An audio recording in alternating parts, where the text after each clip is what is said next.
আজকে লাউ শাক দিয়ে সিম দিয়ে রান্না করবো। লাউ শাকটা আমার আগে ফ্রিজে সেদ্ধ করা ছিল, কারণ বেশি আসছিল, এই কারণে করে সিদ্ধ করে রেখে দিয়েছিলাম। আলু দিয়ে সিম দিয়ে আজকে রান্না করবো।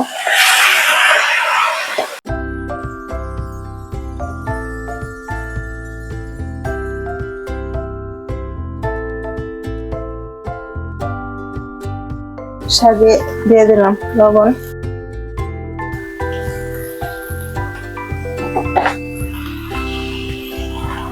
তারপরে পেঁয়াজ মরিচ সব দিয়ে দিলাম শাকে।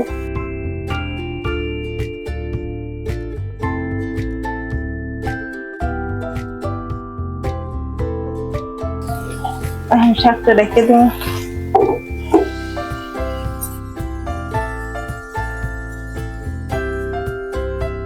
এখন আমার শাকটা প্রায় সিদ্ধ হয়ে গেছে, পানিটা শুকাইলে বাগার দিলাম। ভিতরে আলু আর সিম আছে।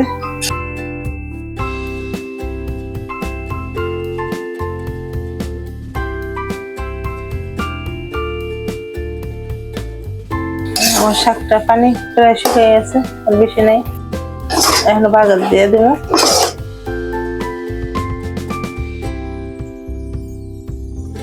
শাকটা এখন বাগার দিয়ে হয়ে গেছে।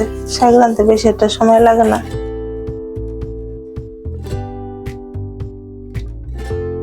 এই শাকটা শুকনো মরিচ ছিঁড়ে দিলে শাকের রান্না একটু ভালো হয়।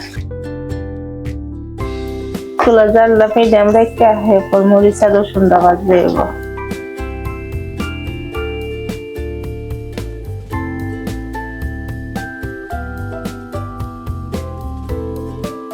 এখন ভাজা হয়ে গেছে।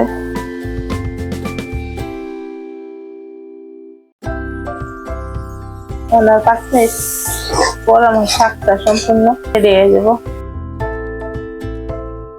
এখন আমার শাকটা হয়ে গেছে মনে হয়। আর এই শাকটা ভিজা ভিজা থাকলে ভালো লাগবে না, সম্পূর্ণ পানি থাকলে পানিটা টানে লাগবে। কোনো পানি নেই, যা আছে তেল আমার এখানে নামাইলাম। আমার শাকটা দেখেন রেডি হয়ে গেছে। আপনারা ট্রাই করেন। আর যদি আপনারা ইউটিউব থেকে দেখেন তাহলে আমার চ্যানেলটা সাবস্ক্রাইব করেন, লাইক শেয়ার করেন।